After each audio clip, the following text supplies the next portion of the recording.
welcome to what's in this week's Oban Times, with me, Finn Nixon. Me, Kathy Griffiths. And me, Sandy Neal. It's August already, and we have lots of interesting news and photographs for you in our newspaper and online to start the month. And remember that here at the Oban Times, we are always happy to hear your stories and see your photographs as well. You can call us on 01 631 568 000, email editor@obantimes.co.uk, or message us on Facebook, Instagram or Twitter. So, which stories have we been finding out about and writing about this week?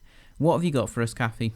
Well, we've got good news for North Argyll Carers Centre. They're one of more than 50 projects across the whole of Scotland to get a chunk of new Scottish Government funding. And that's great news because it means that they can do more with their creative work and work in schools to bring young and older carers together and also give unpaid carers a break. So that's brilliant. Well done, them. And ahoy there.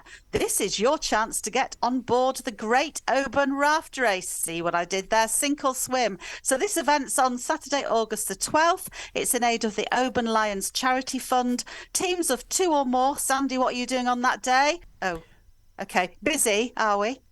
Yes. I'm Okay, at the lawn I'll show. move on. I'm at the lawn show, I think. No, that's the week before. That's sorry. this Saturday, Sandy. I've lost No track. excuses. Yeah, all right. So this is the Great Oban Raft Race on Saturday, August the 12th. Teams of 2 or more register on the day between 11:30 and 12:15 at the George Street Beach, and we're going to be there to take some photos. So you and your rafts need to look your finest, and there's lots of prizes to be won.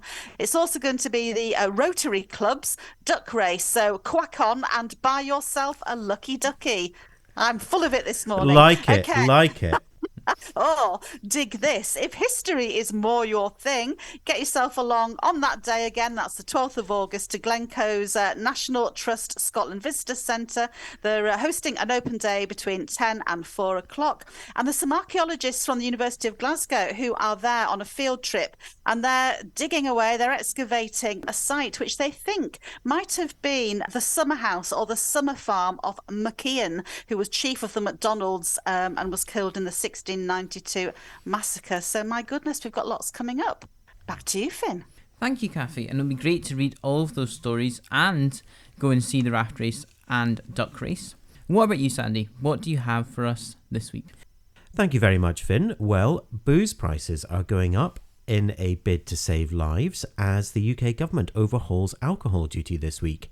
Meanwhile, the Scottish government is looking at increasing its minimum price for alcohol. The First Minister, Humza Yousaf, gave the Oban Times an interview after our Invest in the West campaign challenged him to visit the West Coast to hear and help solve the crises threatening the viability of our rural communities.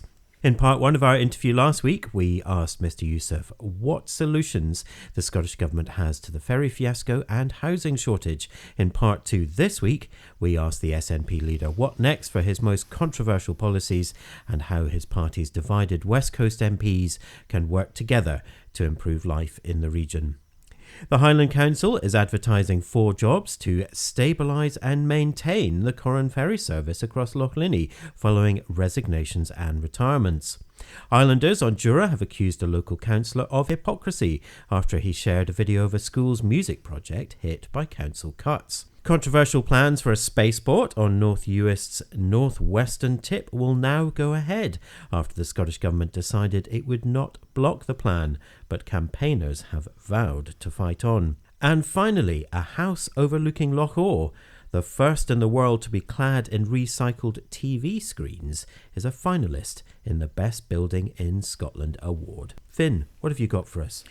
Thank you, Sandy. And last week I was at an afternoon tea at the Lorraine Islands Hospital to commemorate 50 years of Molly Driver's service with the Royal Voluntary Service. It was fantastic to speak to Molly and meet with the other volunteers at the hospital who do such a vital job out of the kindness of their hearts. There's also a ferry update from Islay, where a Kintyre and Islands councillor is calling for a competing company to be introduced to the island's ferry services. Alistair Redmond says this would improve the ferry services currently offered by Calmac, with these facing some disruption in recent weeks.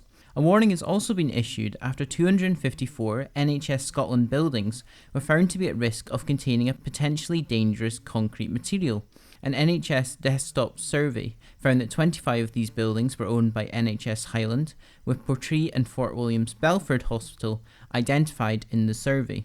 In the sport, 4 Oban bowlers were in action at the national finals in Ayr last weekend, with Emma Gargan, Kirsty Gargan, Manju Nicholson and Elizabeth McGilvery doing the town proud after winning all of their qualifying matches as a team of 4. Kilmartin native Emma was also competing herself in the competition, so well done ladies. We also have the latest Shinty roundup after another busy weekend of throw-ups, with reports from Oban Camanach's big game against Kingussie. North Argyll Cycle Club's Heather Shanks also won her second consecutive Scottish National Scotia Series after finishing second in the Galloway Hillbillies Road Race.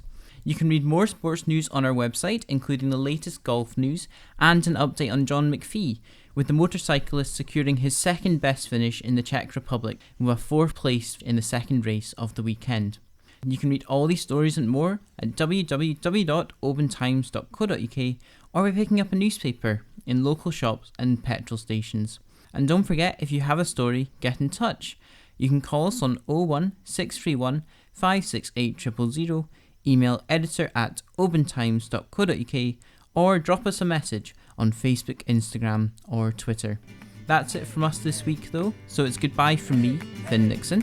Goodbye from me, Kathy Griffiths. And bye from me, Sandy Neal. Bye. Bye. Bye.